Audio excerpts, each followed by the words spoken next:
حضرت نبی رحمت صلی اللہ علیہ وآلہ وسلم کی سیرت پر مشتمل ایک کتاب لکھی گئی ہے عرب کا چاند، اور اس کا رائٹر ہے سوامی لکشمن پرشاد، انڈیا کا رہنے والا ہے۔ اس نے حضور کی سیرت پر 200-250 صفحات پر مشتمل کتاب لکھی۔ بچپن میں میری نظر سے بھی گزری، بڑے ذوق سے اس کو پڑھا تھا۔ سوامی لکشمن پرشاد سے انٹرویو کیا گیا کہ تو نے حضور کی سیرت پہ کتاب لکھی ہے، اتنا بڑا کام کیا، تو کلمہ پڑھ کے حضور کا غلام کیوں نہیں بن جاتا؟ جس انداز سے تو نے محبت کے موتی بکھیرے ہیں اور الفتوں کے پھول اس کتاب میں تو نے اگائے ہیں، تو کیوں نہیں کلمہ پڑھ کے حضور کا غلام بن جاتا؟ تو لالو کا جواب سنیے، ہماری آنکھیں کھول دینے کے لیے کافی ہے، اور اتنا زناٹے دار تماچا ہے، اگر ہم محسوس کریں تو صدیوں اس کی کسک نہ جائے، اگر نہ محسوس کریں تو وہ ایک گاڑی کے پیچھے لکھا تھا، عقل نہ ہو تو موجیں موجیں، لیکن اگر سمجھنے کی بات ہو تو اتنی بڑی تنبیہ ہے کہ پاؤں کے نیچے سے زمین نکل جاتی ہے، اور ہمیں اپنے وجود سے شرم آتی ہے، ہمارے جسم کا ایک ایک رواں پسینے سے شرابور ہو جاتا ہے۔ سوامی لکشمن پرشاد نے جواب دیا، کہا جب میں حضور کی سیرت لکھنے بیٹھا، بڑی بڑی امہات کتب سیر کو پڑھا، اور اس کے نتیجے میں نے یہ کتاب تیار کی ہے۔ حضور کی سیرت کے روشن گوشے اور حضور کی زندگی کے درخشاں باب جب میں نے دیکھے تو یہ جذبہ میرے دل میں انگڑائیاں لینے لگا کہ میں دیر کیوں کرتا ہوں، حضور کا غلام کیوں نہیں بن جاتا۔ لیکن جب میں مسلمانوں کے کردار کو دیکھتا ہوں تو میں کہتا ہوں میں ہندو ہی ٹھیک ہوں۔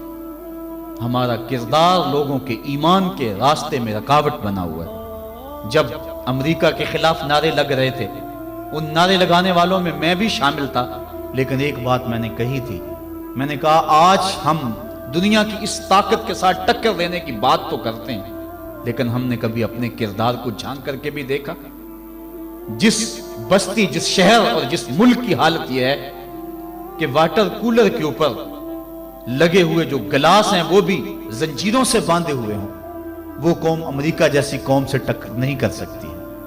مسجدوں کی لیٹرینوں کے گندے لوٹے بھی سنگلیوں سے باندھنے پڑے، جس قوم کا یہ کردار ہے، کیا وہ قوم پنپ سکتی ہے، جہان میں نشو و نما پا سکتی ہے؟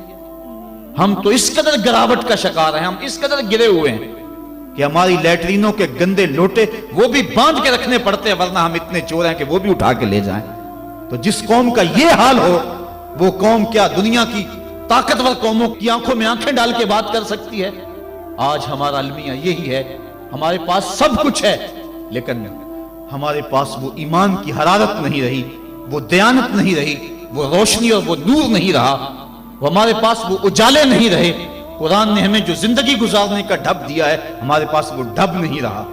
ہماری زندہ لاشیں لوگوں کے ایمان کے رستے میں رکاوٹ بنی ہوئی ہے، ورنہ ہم اپنے صدر اسلام میں دیکھتے ہیں اور بعد کی کہانیاں پڑھتے ہیں تو دنگ رہ جاتے ہیں۔ امام محمد کا جنازہ اٹھتا ہے تو ایک یہودی آگے بڑھ کے جنازے کی چارپائی کو کندھا دینے کی خواہش کرتے ہوئے آگے بڑھتا ہے، اور جو ہی کندھا امام محمد کے جنازے کی چارپائی پہ چھوتا ہے تو اس کے لبوں پہ کلمہ جاری ہو جاتا ہے۔ ہمارے بزرگوں کی لاشیں بھی دین دیا کرتی تھی، ان کی میتیں بھی لوگوں کو کلمہ دیا کرتی تھی، اور ہماری زندہ لاشیں لوگوں کو اسلام سے ہٹا رہی ہیں۔ میں نے اور آپ نے اپنے رویے کو دیکھنا ہے، اپنے عمل پہ غور کرنا ہے۔ حضور نے فرمایا اللہ اس شخص کے چہرے کو تر و تازہ رکھے جس نے میرے سے کوئی حدیث سنی، پھر جیسے سنی اس کو ویسے آگے